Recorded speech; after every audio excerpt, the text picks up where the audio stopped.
Dans cette chaîne, j'ai déjà fait pas mal de vidéos, que ce soit des lives, des vidéos tu préfères, bref, vous en avez vu des tonnes. Mais une chose que je n'ai jamais faite avec vous, c'est de vous parler de mes anecdotes. Et aujourd'hui, c'est ce que nous allons faire. Déjà, je vais vous raconter des anecdotes, ça va être très difficile à assumer. Mais en plus de ça, je rajoute une particularité. Qu'est-ce que c'est, vous allez me dire? Ces anecdotes auront un thème bien précis. Et le thème de cette anecdote épisode 1, c'est le caca. Je vais probablement jamais assumer. Je vais peut-être même, vous n'allez plus jamais me regarder de la même manière. Mais c'est pas grave, on commence tout de suite avec la première anecdote.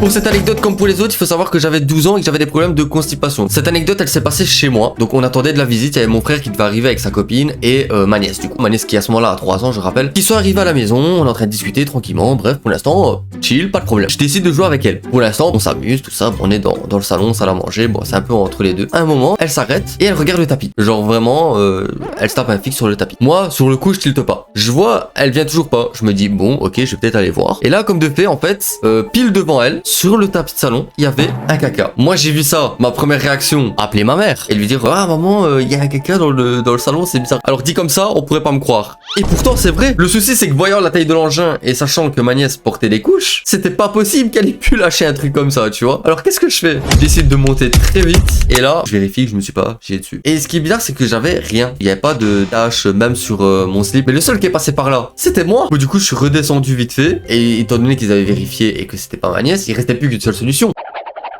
Alors évidemment, ma mère qui me pose des questions, limite j'ai cru que je devais montrer mon cul vraiment, mais c'était pas le cas, heureusement. Mais elle me pose une question, elle me dit, ce serait pas toi par hasard? Surtout qu'à ce moment-là j'avais mes problèmes de constipation, donc je vous raconte pas la totale. Et moi j'étais là en mode, non, non, c'est pas moi qui mets le caca dans le salon. Ouais, parce qu'à ce moment-là j'avais une voix très enfant, comme maintenant en fait finalement. Bon, s'ensuit que finalement on a ramassé le caca et finalement la soirée a repris son cours normal et on en a plus parlé, même si je suis persuadé dans le fond qu'ils ont pensé que c'était moi et ils avaient entièrement raison, tout m'a incriminé parce que j'avais déjà des problèmes à cette époque-là. En tout cas, on pouvait très clairement dire que j'étais dans la merde et cette anecdote elle m'a bien fait chier. Je pensais avoir le bagage humoristique nécessaire pour pouvoir être drôle et faire rire les camarades, mais je me rends compte à l'inverse que cela les mettait dans un profond malaise.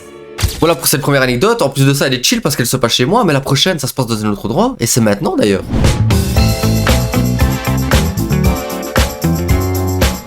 Ok, pour cette anecdote, direction l'école. Alors tout d'abord, il faut savoir que ça se passait un lundi matin. Je suis tranquille à la cour de récré, j'attends que la prof vienne me chercher parce qu'on doit être rangé par classe en rang. Là, on monte et on arrive en classe. Ma classe, à ce moment-là, c'était tout en haut du bâtiment. Pour l'instant, pas de problème, j'ai pas mal nulle part, je suis tranquille, je me sens bien. Le cours commence. Je suis à côté de quelqu'un que je connaissais pas spécialement plus que ça, mais bref. Alors la prof était en train d'expliquer sa matière quand tout d'un coup, je commence à avoir des douleurs au ventre, des douleurs horribles. À ce moment-là, je savais pas que je devais chier. Mais attendez, vous êtes pas prêts. 5 minutes, 10 minutes, 20, la douleur ne passe pas, je dirais même c'est de pire en pire. Et il arrive un moment où il y a une odeur nauséabonde dans toute la pièce. Évidemment, dès que je sens l'odeur, je comprends ce qui se passe. Oui, je me suis fait caca dessus. Alors conscient de la situation, qu'est-ce que je fais? Je dis à mon pote, ouais mec, il y a une odeur trop bizarre ici. Ah ouais, de fou, c'est bizarre, l'odeur elle vient de par là. Ouais, elle vient de par là aussi, j'ai senti l'odeur. Sauf que les gens qui sont de mon côté gauche, eux, ils ont l'odeur vers la droite. Donc du coup, ils regardent dans la direction où je suis. Et là il y a un dilemme qui s'oppose à moi. Ou je préviens la prof, ou alors je me tais et dès que le cours est fini, je cours directement voir la femme à l'accueil. Ou alors je vais aux toilettes. J'ai choisi l'option numéro 2. Évidemment, j'attends la fin du cours. C'était très long. Genre c'était encore plus long que quand t'attends chez le médecin. Le cours se termine, je cours directement vers l'accueil. Je vais voir la femme et je lui dis, écoutez madame, je me sens vraiment pas bien. Est-ce qu'on peut appeler mes parents pour qu'elle m'apporte des vêtements de rechange et tout. Sauf que le souci, ma mère travaillait, donc c'était impossible pour elle de m'apporter des vêtements. Et donc là, ce qu'elle m'a suggéré, c'était d'aller dans les toilettes privées parce qu'il y avait des petites toilettes où les élèves ne pouvaient pas aller. Elle m'a dit change-toi, je te donne du PQ et tu te frottes et tout, tu te laves, genre tu nettoies du mieux que tu peux. Heureusement il y avait un lavabo de ça, donc j'ai pu vraiment essayer de me nettoyer du mieux que je pouvais. Mon slip rempli de merde, du coup j'ai dû le mettre dans un sachet plastique. Mon pantalon, lui, il a été épargné, heureusement d'ailleurs. J'ai dû me retrouver avec un pantalon sans slip. Mais attendez, c'est pas le pire. La femme revient et elle me dit, écoute, j'ai 2 solutions pour toi. Il y avait une solution, elle m'a dit, tu peux mettre une serviette. Des serviettes hygiéniques. Moi je la regarde vraiment et je fais genre une caméra cachée ou... Deuxième solution, c'était une espèce de string, une culotte, je sais pas ce que c'était vraiment pour femme. Et la troisième solution, c'était de rester sans slip, juste avec mon pantalon. Heureusement, je n'avais pas cours de sport. Elle me propose 3 solutions, évidemment, j'ai dû faire un choix.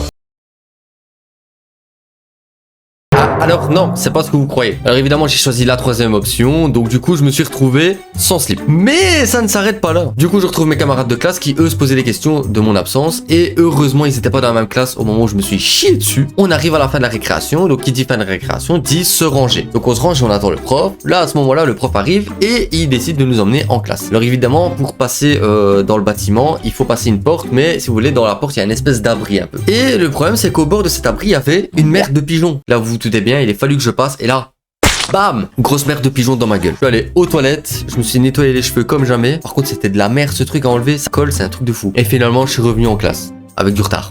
Et avec des moqueries aussi. Et oui, c'est déjà la fin de la vidéo anecdote sur le caca. Ça fait beaucoup là, non? Évidemment, j'allais pas me chier dessus tous les jours. Bref, j'espère en tout cas qu'elle vous a plu. N'hésitez pas à liker, commenter, partager la vidéo, ça fait super plaisir. Et n'hésitez pas à me dire dans les commentaires si ce genre de situation ça vous est déjà arrivé. Je referai des vidéos anecdotes sur d'autres thèmes, ne vous inquiétez pas là-dessus. En tout cas, moi je vous laisse ici et je vous dis à la prochaine. Ciao!